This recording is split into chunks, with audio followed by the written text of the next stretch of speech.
Welcome to episode 42 of Sharing Life Lessons. This is season 5. We are one spirit, one soul, and together we are creating a library of stories. I am your host Hamidah, and I want to bring you stories because stories inspire, stories teach, and stories heal. Listeners, welcome back to part 2 of my enlightening discussion with the author of 39 books, including a 9-book series called Conversations with God. The first book of that series, one of my favorites, was on New York Times bestseller list for 134 weeks. It is my pleasure and honor to welcome Neale Walsch back to Sharing Life Lessons. For those who have tuned into today's episode but have not listened to episode number 41, which is part 1 of this 2-part series, I urge you to listen to number 41 first. Today's discussion is truly a continuation. Neale, in episode 41, narrated the background story on how and why his conversations with God started. We also discussed about Neale's effort to globally spread the message that God is pure love. The kind of love which needs, expects, and demands nothing in return. Today, we will talk about this message in depth to understand the kind of impact it can have on mankind if it is universally accepted. Everyone, once again, let's welcome Neale Walsch. Neale, welcome again to Sharing Life Lessons. We recorded the first part of this 2-part episode a few days ago, and now we are going to be recording the second part. And I am thrilled that we are doing this in 2 parts because all of the information that you are providing is deep and intriguing, and it calls for spreading it in 2 episodes rather than having a 1.5-hour episode. So thank you for doing this. You're very welcome, and I agree with you. This is a lot to take in. It was a great deal for me to take in when I was first coming to understand some of these things. And I've learned through the years, actually, especially in most recent months, that when I explain this to other people, it does sometimes take a little moment or two for people to really grasp the depth, just as you said, of what we're saying here, because this is so much different. It's such a contradiction, really, of what all of our cultures, all of our nations, all of our groups, all of our religions have been telling us for many, many, many years. So I appreciate the chance to spread this information out a little bit and give people a chance to absorb it in a couple of different sittings. Sure. And I want to immediately connect to where we left off last time. Good. We spoke about how there is a need for a single notion about God. And so you said, let's redefine God. Let's all together come to an agreement on the definition of God, because as you said, there are 4,300 religions and everyone has their own definitions. And so if we can all agree about this one definition, which you're proposing 2 words, you're proposing pure love. And my question to you is, why did you choose pure love? Why not anything else? Why not the ultimate creator or the highest energy or the super giver? Why pure love? I think because the other words that we have used in the past to talk about God, some people call it the higher power or the consummate energy or the totality or whatever word we would want to use or whatever group of words we would want to use, is so open to different interpretations. That's been the problem. We have all these words that we use to try to describe what God is, the higher power. What's the higher power? What is that? And how does it work? And how is it defined and so forth? But the words pure love do not require explanation. They do not require further definition in the sense that it's very clear. Most of us understand what pure love means. Most of us have experienced moments of pure love in our own life. And even those few people who have been unfortunate enough never to experience pure love have at least witnessed it. They've seen it elsewhere, and they know that it exists. And that's what they long for, they yearn for. the same experience that they've observed other people experiencing. So the words pure love were given to me as a simple two-word phrase that almost no one could misunderstand. We Mm-hmm. understand the words pure and we understand the word love, but I insist on using the words pure love instead of just the word love. God is love, because even the statement God is love is not clear in terms of precisely what we mean. The words pure love refer to a particular kind of love. Pure love needs nothing in return. It demands nothing in return.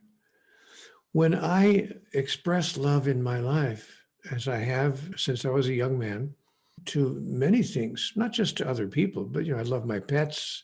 I love certain foods. I say that I love certain sports. Oh, I love to watch this game, whatever. I use the word love so loosely and so frequently that it's not really clear exactly what I mean. And especially when I say to another person, I love you, almost always, when I was a younger man, I was hoping to hear, I love you back. Mm-hmm. And it was very difficult for me to say, I love you to someone and not hear something or receive something in return. So if I said, I love you to the other person, I realized after a few years, after I became a little more mature spiritually and emotionally, that I was simply using my expression of love as a means of receiving love back. And what I have wanted to share with people around the world is that's not the way God loves. God does not express God's love as a means of receiving love back for a very good reason. God does not need to receive love back.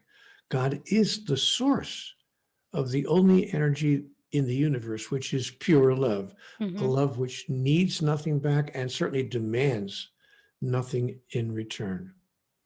And so I have tried to see whether it's possible for me to express that kind of love in my own human life. Is it possible for me to express pure love, a kind of love that needs and demands nothing in return? And I tried it out on my wife, first person I tried it out with because she's the closest person to me. And I realized that I do love my wife and I don't demand anything in return. I'm 77 years old. I couldn't have said that when I was 40 or 37 or 27 or 17. I didn't understand any of this. But I have learned as I've grown older that true love, pure love, is not an expression of energy as a means of receiving something back, as I just said. Mm-hmm. So I have now decided that I'm not going to use the word pure love, I love you purely, unless I really, really understand that what I'm communicating to the other person is, I need nothing from you. And what's really wonderful is I married a woman who needs nothing from me. Number one, she's 30 years younger than I am, so she certainly doesn't need to try to find some man in her life. The men were following her down the street. She was an extraordinarily beautiful woman, and she had men all over the place that wanted to spend time with her. Some people thought, I hate to say this, some people thought, well, she married a much older man because look, he's well known. Mm-hmm. And he maybe even has, excuse me for being so blunt, but a little money. And maybe she married him because of that. But as it happened, my wife comes from a family that has no need for additional money from anybody. Mm-hmm. So she's very well taken care of and doesn't have to worry about how is she going to get through life monetarily. And she doesn't have to worry about how is she going to find a man in her life. So she was able to look at me in the first moments of our loving relationship. And she was able to say honestly to me, Neale, I don't want to hurt your feelings, but I don't need you. I don't need you for anything. I don't need you to have a man in my life. They're all over the place. They can't wait to call me and ask me out. I don't need you for money. My family has more money than God. I don't need you for anything. She said, I don't want you to have hurt feelings, but I just don't need you. And I said, wow, that doesn't give me hurt feelings. Wow. But if you don't need me for anything, then why do you love me? Mm-hmm. And she said, I see who you are. And I love what I'm seeing. I love who you are. That's such a beautiful story, actually. And I looked at her and I said, wow, I'm feeling the same way because at my age, and I was a few years younger than I am now, Mm-hmm. 63 years old, but even at 63, I also didn't need any of those things that one would think that a person would need in life in order to be happy. I was Mm-hmm. perfectly happy. And so we were able to say to each other, with all due respect, I don't need you for anything. But boy, do I ever love you. I love you to pieces because of the person I'm seeing across the room. I think that's how God loves us. I think that's exactly how God loves us. Mm-hmm. I love you because of the person I'm seeing across the room. I don't love you because of what I can get out of it. Mm-hmm. I don't need anything from you. I don't need you to adore me. I don't even need you to obey me. I, I just love you, just the way you would love a 3-month-old baby. If you held a 3-month-old baby in your arms, you wouldn't have to have anything back from that baby. You love the baby purely because it's the picture of perfection, even if it makes a little biological mistake. While you're holding the baby, it's all so perfect. And I believe that's how God loves us, with pure love. So that's the reason that I've decided that the definition that humanity could easily agree on is, what if every religion in the world said, you know what? God is pure love. It could give us a whole new model, a whole new way of behaving with each other if we're going to base our behaviors on the model that God presents to us and overlay that model on our politics, on our economics, on our social interactions, and of course on our spirituality, to use that as the model for our global behavior. Wow, that would change everything. That is profound, Neil. And this is what I want to do next. Let's play out this change that you want to see in the world and say everyone does agree with the definition of pure love. Let's talk about the world that we both want to live in together. What are you envisioning next? So, now what? Well, I think that if we really moved forward in human society with pure love as our model, number one, abject poverty would be eliminated overnight. I'm not saying that everybody would have the exact same number of dollars or the same amount of money in their life, but no one would go starving. 854 million people go to bed hungry every night. Do you know that 650 of our children die? They do die Mm-hmm. every hour of starvation. Mm-hmm. So I think we would see abject poverty and starvation and deep suffering eliminated from the face of the earth because we would never allow it to happen. No human species that loved its own members with pure love and didn't need to get anything back would allow. Do you know that 1.5 billion people, I'm saying 1.5 billion people, Mm-hmm. have never had one drop of pure water in their life? We would never allow that to happen on the earth. Mm. If we really loved each other purely, we would say, no, that's not acceptable, not acceptable. But the reason that we allow it to happen now is because there's no return. There's no return on our investment. Mm-hmm. We wouldn't be treating each other the Yeah. way we're treating each other. And just to talk about the economics of it for just a minute, if we really were having an economics based on pure love, we would never charge 700 or 800% more than it cost us to sell an item. But these days in the world, there are some companies that have found a way to make a particular item, and then they charge not 200% more or 300% more. There are some companies that actually charge 700 or 800% more than it costs them to manufacture whatever they're manufacturing. Yeah. And they feel okay about charging that because, well, those that have the money can buy it. And those that don't, well, maybe they can't. The result of which is there are still millions of people who don't even own a computer in this world, a world that relies and depends on computerization to make itself run smoothly. But there are millions and millions of people who still don't even have a computer. Forget about computers. Do you know that there are almost 2.4 million people? I'm misstating it, 2.4 billion people Mm-hmm. don't even have indoor bathrooms. They don't even have toilets. Yeah.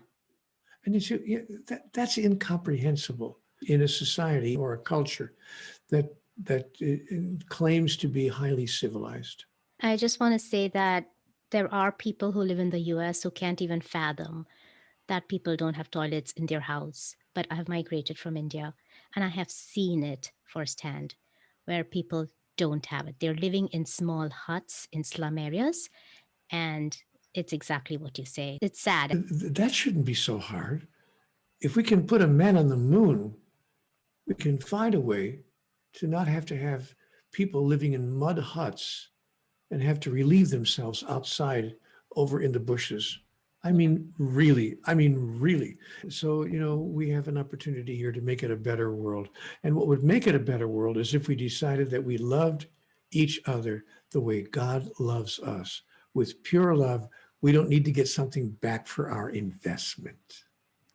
And that takes me to my next question because all of this that you've actually talked about is on a very macro level. Can we talk about the same topic but at a micro level? Let's get to everyone's homes. Let's get to everyone's individual relationships. Can you tell me how you see pure love change relationships between family members who sometimes can't stand each other, spouses who can't get along? How do you see that change? We don't have to agree with each other in order to love each other. And that's really very important for us to understand. Loving someone purely does not mean that I agree or condone everything that you think or say. The example that I like to use in my lectures is smoking, just simply smoking. I have a little make believe cigarette. This is really a piece of tissue paper, Kleenex, but I roll it up to look like a cigarette so I can make my point at my lectures. If I love you, it's okay if you're a smoker. I don't smoke, and I don't want people smoking in my house. I don't want tobacco air in my house. But if a person says, I think I'm going to have a cigarette,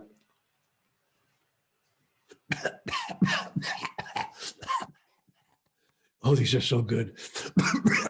These are so good. Can't wait to have another 20. But I say to them, if you don't mind, please take it outside because this is still my home and I love you. And I'm glad we have a chance to visit. But loving you does not mean I'm going to agree with everything you want to do. I don't agree with you having a cigarette in my house. I don't agree with you coming in here and mistreating me. If you're not a visitor, but you're my spouse Mm-hmm. and you're mistreating me, I don't have to agree with you mistreating me because I say I love you without needing anything in return. It is not that I need you to treat me well. I simply am making my own choices about how I wish to experience myself in my life.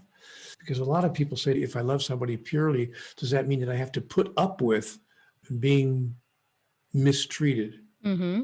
To say nothing about maybe even being beaten or hit or Yeah. verbally abused. The answer is no. But we can still love those who have not behaved in ways with which we agree.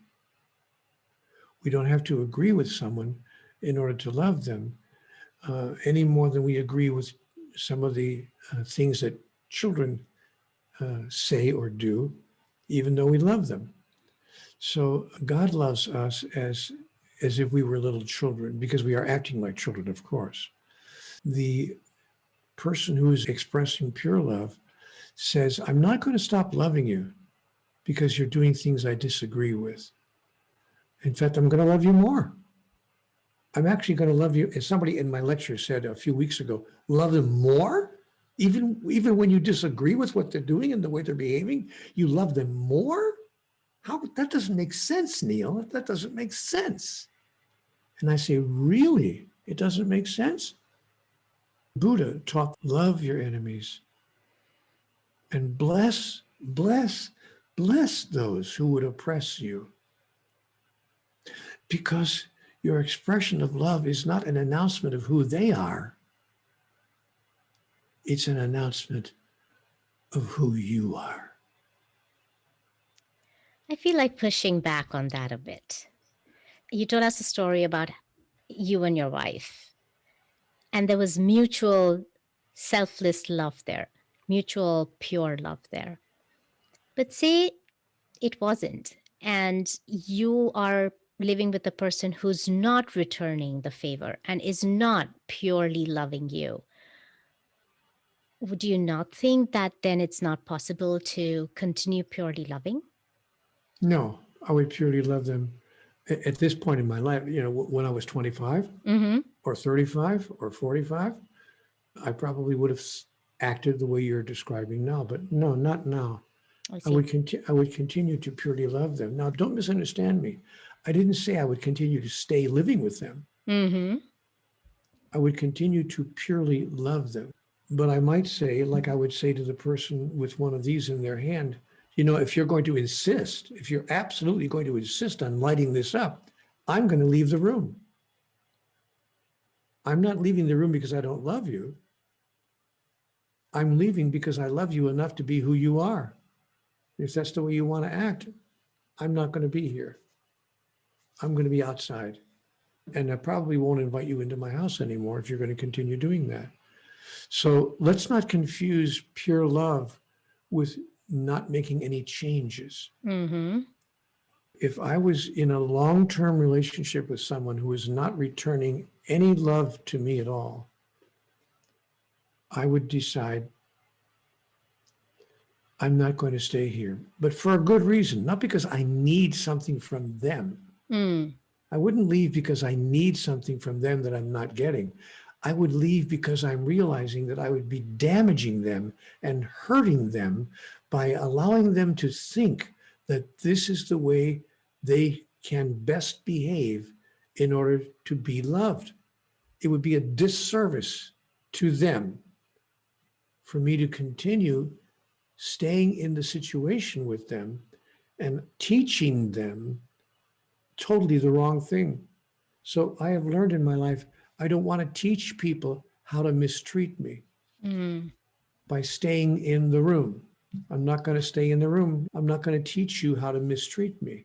But I will still love you, and I will love you purely because I don't need anything from you. So the answer to your question is, even if it was a spouse or a live-in partner, I would love them purely.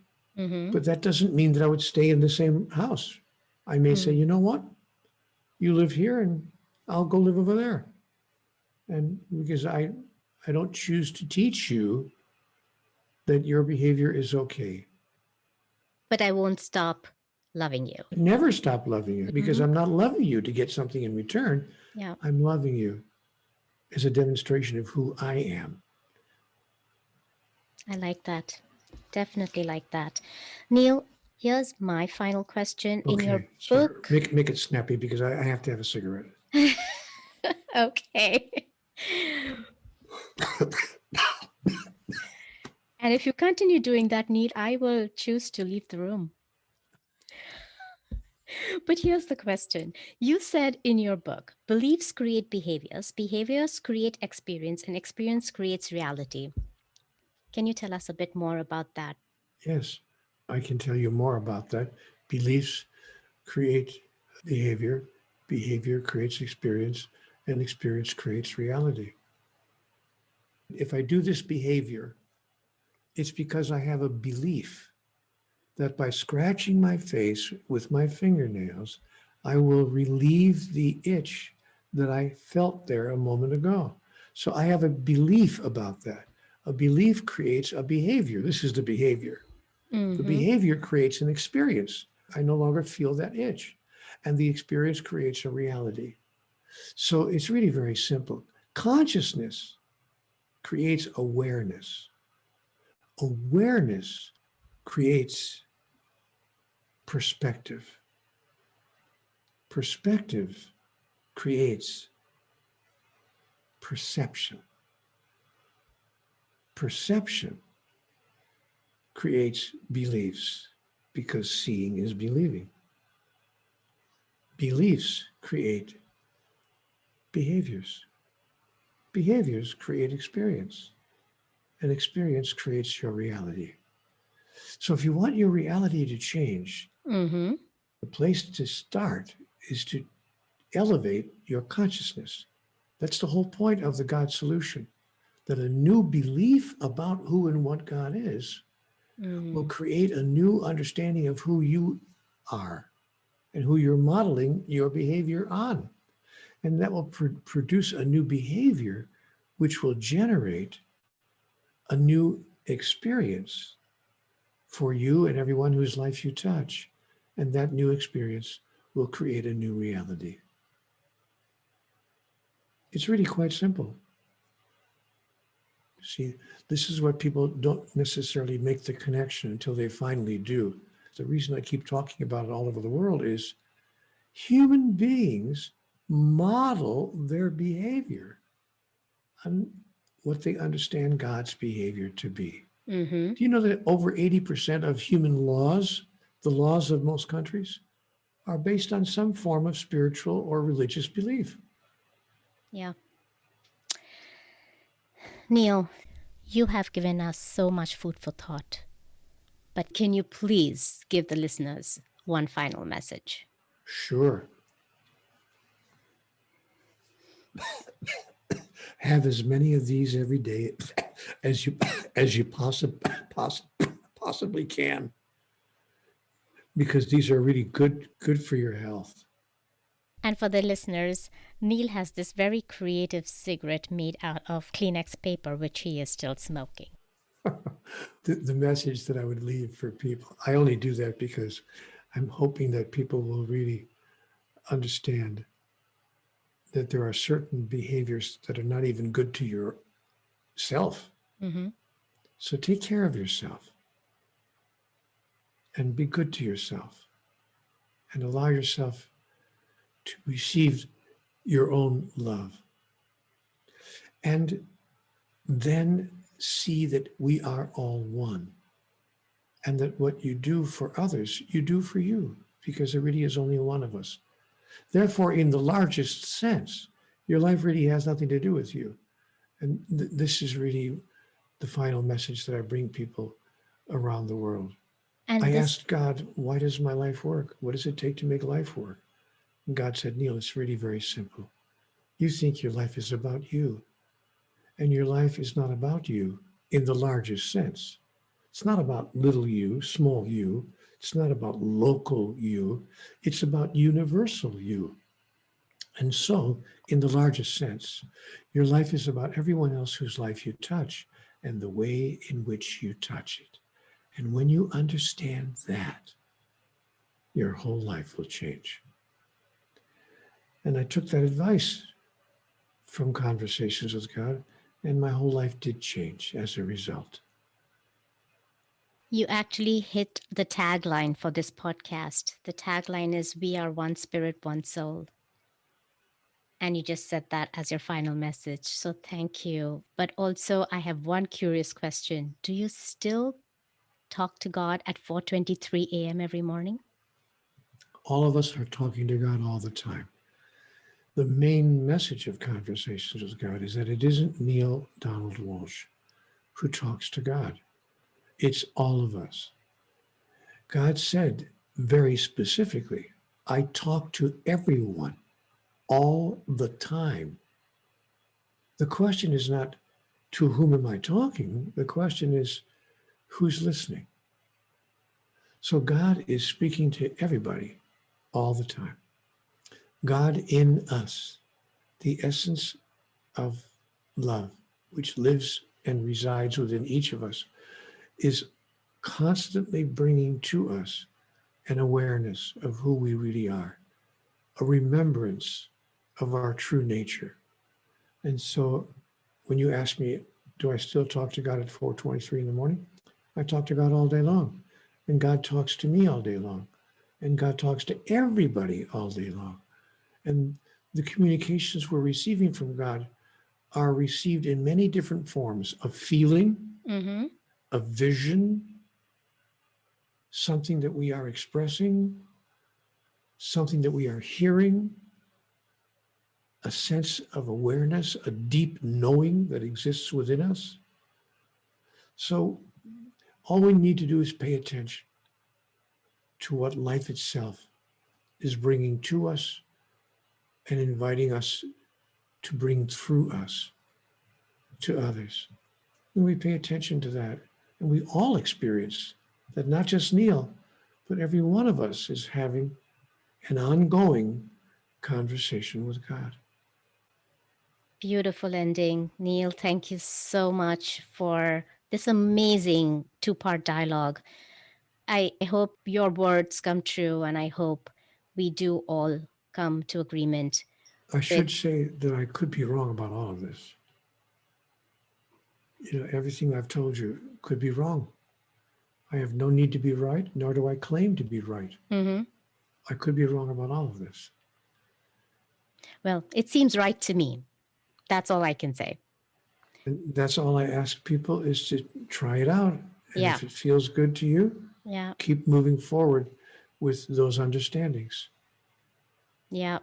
Thank you again. Love the dialogue. Love everything that you're doing.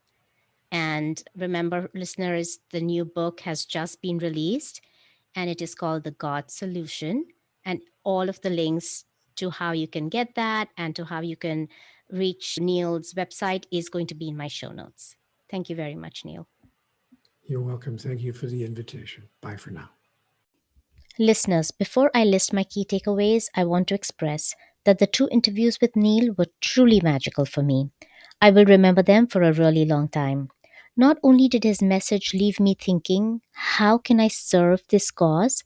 But Neil's humor and humility kept me wanting to talk to him without stopping. I hope you enjoyed both episodes as well. Here is a list of my key takeaways. As Neil said, much of his message is different. It's a contradiction from many things that we have been told by our cultures, by religions, and by our nations. You will need to decide if we have reached a juncture in our evolution where it is necessary to adopt these ideas. And I truly hope that your answer is a resounding yes. 1. If we really moved forward in human society with pure love as our model, abject poverty would be eliminated because we would never allow our fellow beings to live in such conditions. 2, we don't have to agree with each other in order to love each other. And that's really very important for us to understand. We can still love those who have not behaved in ways with which we agree. For example, if you're my spouse and you're mistreating me, I don't have to agree with you mistreating me just because I say I love you purely. It's not that I need you to treat me well. I simply am making my own choices about how I wish to experience myself in my life. So, I can choose not to live with you because you're mistreating me and still love you purely. 3. We are all one, and what you do for others, you do for you, because there really is only one of us. And so, in the largest sense, your life is about everyone else, whose life you touch, and the way in which you touch it. And when you understand that, your whole life will change. And lastly, all of us are talking to God all the time. Neil reiterated that God said very specifically, I talk to everyone all the time. The question is not to whom am I talking? The question is who's listening. So I leave you with this question. God is always talking to you, but are you listening? This brings us to the end of this wonderful two-part series. I will bring you another episode of Sharing Life Lessons next Wednesday. Until then, be happy, be safe, and be well.